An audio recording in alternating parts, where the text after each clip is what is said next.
God of War Ragnarok continues the story of the ghost of Sparta on quests and adventures with his son Atreus while being hunted by the Norse gods. Now with a minimum requirement of 8GB RAM, Ryzen 3 CPU and a GTX 1060 to get 30 FPS at 1080p, low settings ranks it among high-spec PC games.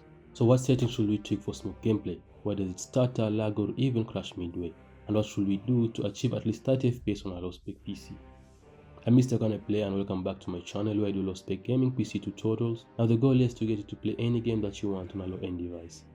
If you're using integrated graphics, then the two tricks that will get you more FPS are: number 1, lowering the in-game settings to very low, which applies to those with integrated graphics like the RX Vega 8 or 11, or perhaps an old dedicated GPU.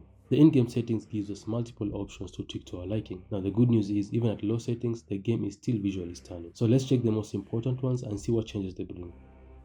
A texture quality, which gives more visually appealing quality on the textures of both the character and surrounding, does not do much when set to low. Actually, the main difference here can be the foliage, like in these two images.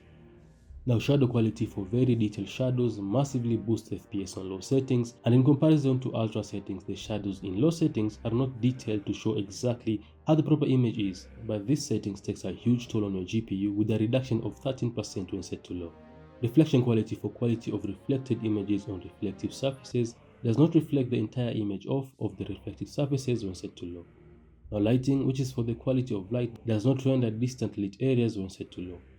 Now number 2, which is the most important one and is likely the one which you will use, is tweaking the configuration file in your installation directory, where you'll find the settings file, open it and set everything to low and lower the resolution scale to how you'd like. If you're having trouble lowering the scale, then you can start the game in windowed mode, and you can reduce the resolution scale using your cursor to however you see fit. But like I said, there isn't much of a difference in both settings. The graphics still look good either way, but there's a difference in the amount of frames you can get. Now with that, let's check how it looks, feels and even compare to maximum settings.